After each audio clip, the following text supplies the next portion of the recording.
about the Hi, everybody. This is about Hi, everybody. the This is Silvio Canto in Dallas, Texas, on Sunday, September the 1st, and we have been writing and posting about these judicial reforms in Mexico, and these are reforms that the outgoing president Lopez Obrador wants to implement.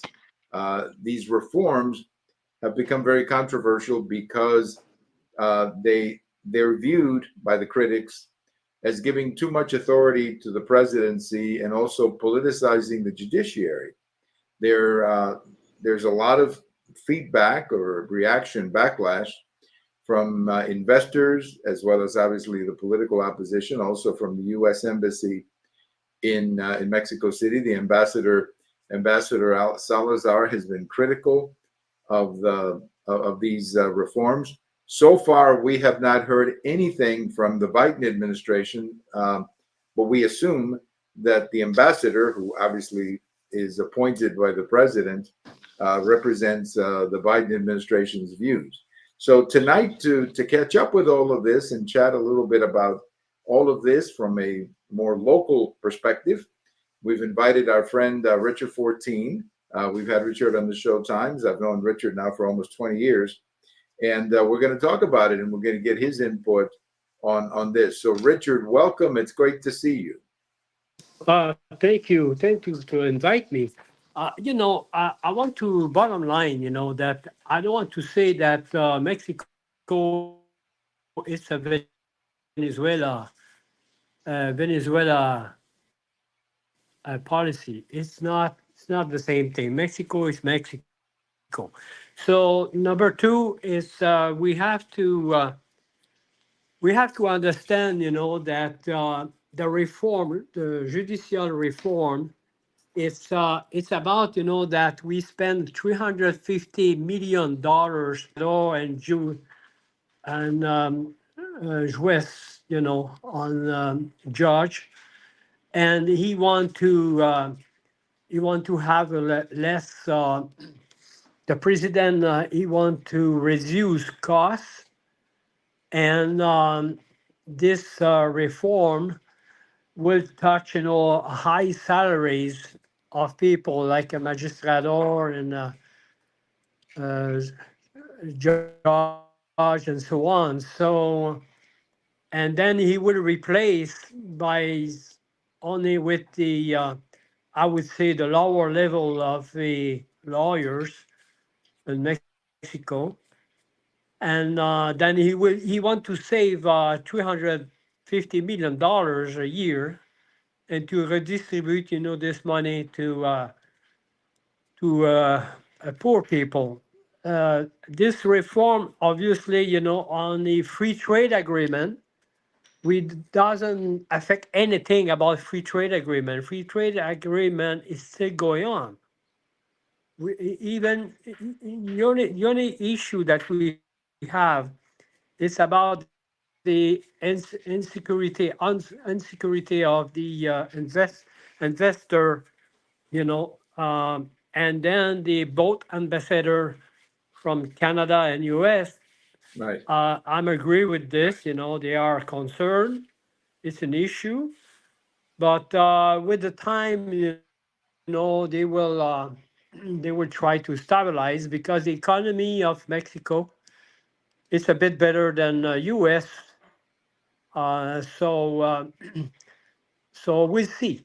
We see, Yeah. by Now, month by month, but he will achieve his goal, which is it's. I'm not agree with this, but that's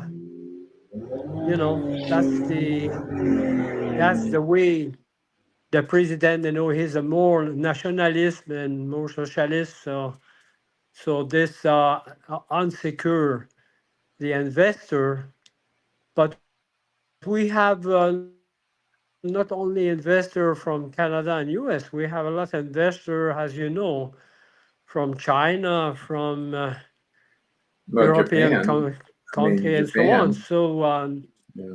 There's Japan, and investment. so on. So Yeah, investment from Japan, from the Korea. manufacturing company, they will not close the door. Right. It's just a Now, question of a kind of they have a wave, right, and this wave will stabilize because we have a cheap labor. We still have a lots natural resources. And we are independent on the petroleum, on the oil industry right now. From his last inform that he did today in Socalo during his speech, is look like a healthy economy. So I don't. This is a kind of judicial reform. Obviously, will be stabilized because he want him and Claudia Sheinbaum. They want to develop the country. They don't want to right, close the door of any foreigner investor. So right. they will make a Here, kind of adjustment over there. yeah. Well, It's a that's question of what. a salary, no more. Yeah. Well, the concern from the U.S. Embassy and the Canadian Embassy, the two who have been, especially the U.S. Embassy, the concern is that Okay. you're going to politicize the judiciary to a point where members of the Supreme Court, let's say in Mexico, the judiciary, will simply be rubber stamping whatever the president is proposing instead of having an independent review of things. They're going to be more simply rubber stamping whatever the Okay. president is. That's the concern. Okay, that's the concern. Now, you mentioned the free trade agreement. The senator from Texas, Senator Cornyn, just came out Okay. in a couple of days ago and said that these reforms could violate the fine print of the free trade agreement by exposing potential or eliminating some transparency in the judiciary. So that's what the senator of Texas said. And His so morning speech, every day. yeah, And he was confirmed that, no, 2 days ago, he was confirmed that the free trade agreement is still going on. no, they're At the not saying they're border, going to nothing do is away stopped, with it. But I think the yeah, trucking and all the transportation, stuff sure. like that, import, export, is still going on, Yeah. Now let me ask you, Richard. Okay, let me What ask he you. said, I hear him, and 2 days No, I ago. know. But do you feel that these concerns from the U.S. Embassy or the U.S. ambassador, and I think also the Canadian ambassador, do you think these are valid concerns that they are raising? Are business people in Mexico concerned about these reforms? Because I hear that lots of people are very concerned. They fear that you're going to have a judiciary that is much more political than it should be. That there won't be the kind of independence from as they like to say in the United States, the checks and balances between the branches of government. Do you feel that way? Do you Yeah. feel that You this still there? could be a threat to them, or do you feel that this could be a problem, or do you feel that this is just nothing? This is not that important, and that it will go away eventually? How do you feel as a businessman?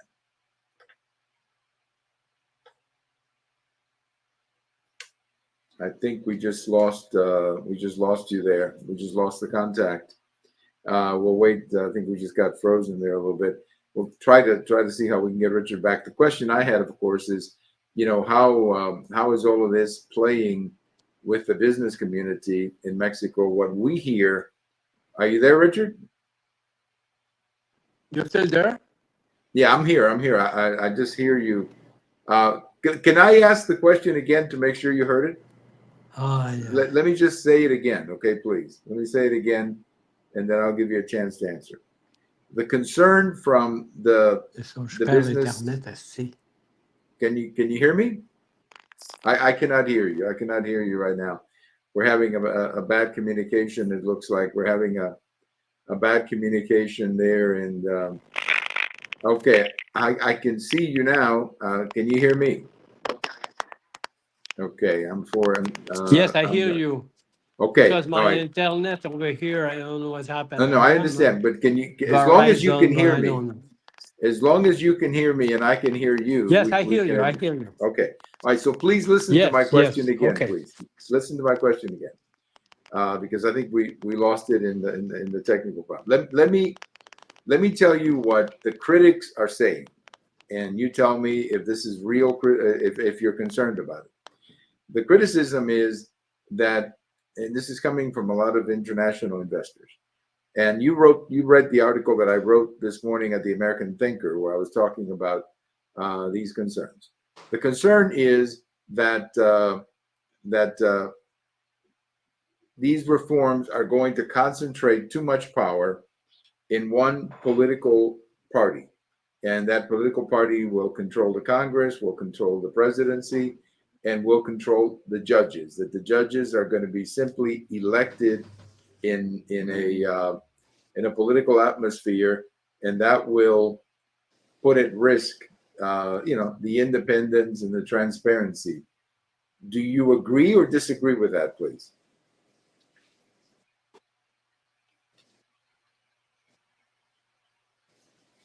Okay, I think we're having a communication problem here.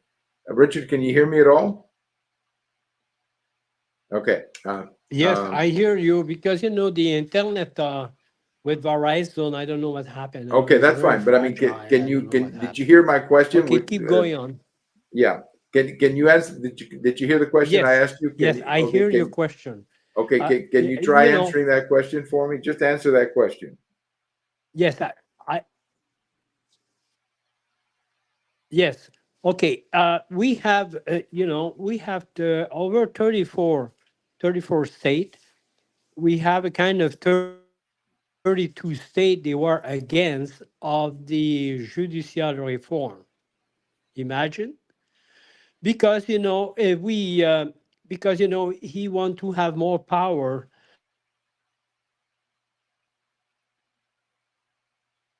on the and reduce cost of the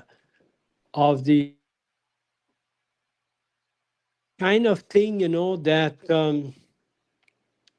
we for a while, but they will not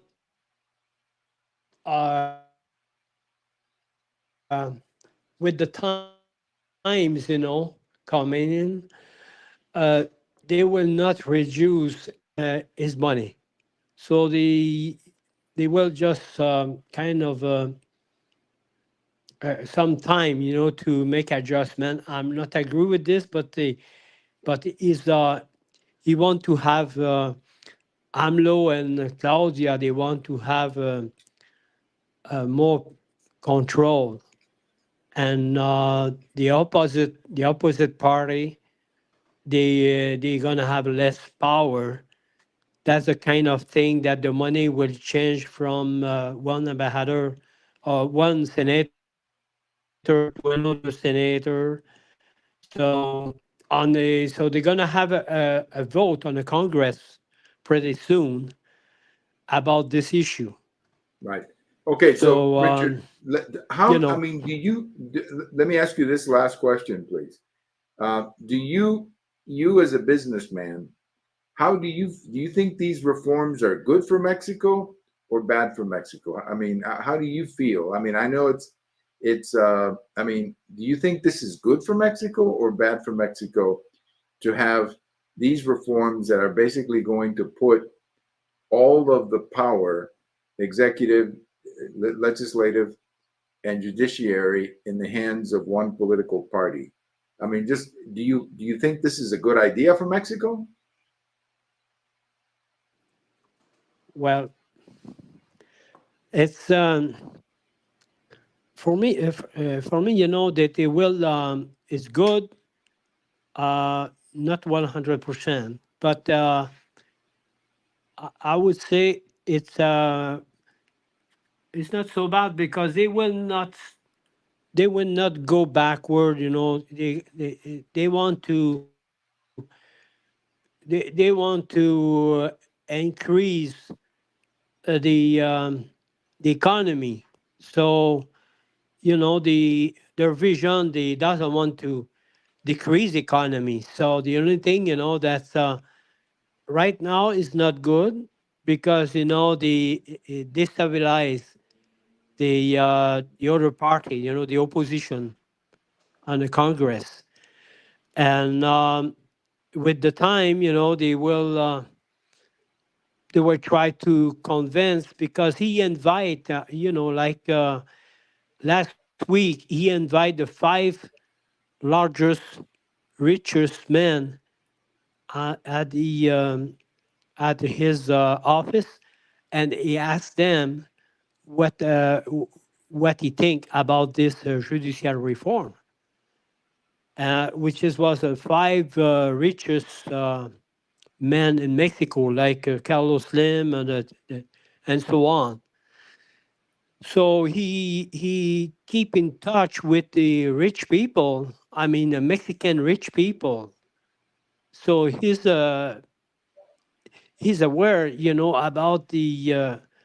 about this changement. It kind of generate a temporary instability, and he want to try to secure the investor. The Right. five Okay. richest men in Mexico, they are a huge investor, Right. So mining you feel, and so so on. Richard, let's wrap up. You feel that that these reforms that are getting so much publicity, you think they will be okay, that things will be adjusted, and that the critics are will be satisfied that the economic reform or the judicial reforms are not going to impact negatively investment or business activity or transparency. Do you feel comfortable then? Right now, no, I don't feel comfortable, because right now we hope that the Claudia Sheinbaum, they will stabilize the situation. Right now, I'm not agree with this. I'm not trying to say I'm agree. I'm not agree, because they are going towards, as repeating, to nationalist, is nationalist and socialist party, and then with this, we cannot compare with Venezuela. When they said Venezuela, Mexico is not Venezuela. Sorry about that. But the right now, is a bad timing to this judicial reform. It's a bad timing, because right now, the U.S. is going down the hill about the economy, uh, and international view. We are also going to the recession on the international uh, view. So timing is not good to do this. It should be this, kind of a 2 years ago, when they don't have any recession all over the world, no stock Right. market crash in Right. Japan and US and China and so on. Now So the the timing next is bad. So that's the why I'm not timing is bad. agree about the timing. So at the moment where it stands right now is that he has the votes, as I understand, in the Congress to pass it. But the Yes. Mexican people are not happy with this. I understand that there are going to be some marches next week.